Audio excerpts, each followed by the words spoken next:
bumi dan segala isinya. Kan Yesus Tuhan. Apakah Bunda Maria menuhankan anaknya? Apakah Bunda Maria menuhankan anaknya?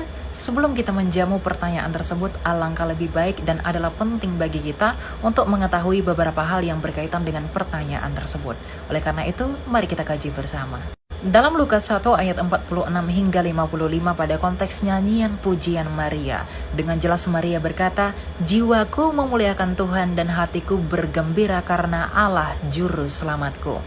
Jadi dengan jelas dari ayat tersebut kita mendapati bahwa Bunda Maria menyembah Sang Nama atau Sang Hashem, yakni Allahnya Abraham, Ishak, dan Yakub yang adalah Allah yang esa itu. Lalu bagaimana dengan kandungan Bunda Maria? Tentu saja Bunda Maria tahu persis bahwa apa yang ada di dalam kandungannya merupakan perbuatan yang maha kuasa atau Allah yang esa. Sehingga ia menyatakan dalam Lukas 1 ayat 49, "Karena yang maha kuasa telah melakukan perbuatan-perbuatan besar kepadaku dan namanya adalah kudus."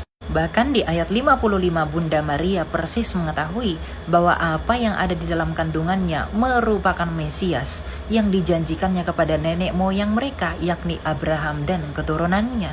Di sisi lain, Alkitab memberitahu kita bahwa yang berinkarnasi menjadi daging adalah Sang Firman, bukan Sang Bapa.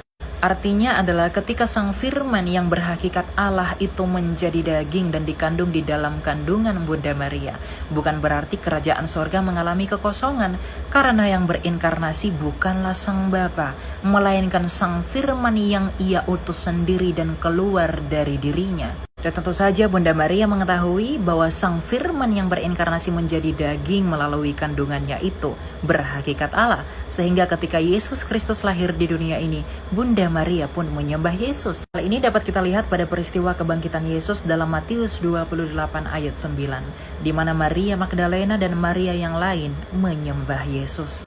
Sehingga kita memperoleh pengertian ketika Maria Magdalena dan Maria yang lain menyembah Yesus yang bangkit itu, karena mereka mengetahui bahwa Yesus itu adalah Tuhan dan Allah. Jadi kesimpulan dari penjabaran ini adalah Bunda Maria menyembah Yesus karena Bunda Maria tentu tahu persis bahwa apa yang ada dalam kandungannya adalah perbuatan yang maha kuasa, yakni Sang Firman yang menjadi daging. Di mana ketika Bunda Maria menyembah Sang Firman atau Yesus Kristus, ia juga menyembah Sang Bapa, karena Sang Firman itu adalah ide, kecerdasan, dan logikanya Sang Bapa yang adalah Allah yang esa itu.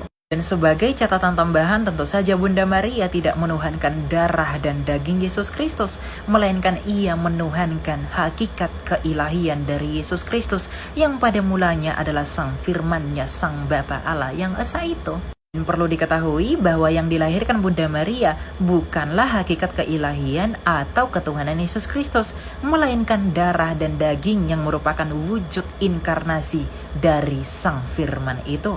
Hal ini yang sekaligus menjadi dasar iman kekristenan yang benar, bahwa kekristenan tidak pernah menuhankan manusia, namun kami menuhankan Ia Sang Firman yang adalah Allah itu, yang kemudian menjadi daging yang dikenal dengan Yesus Kristus.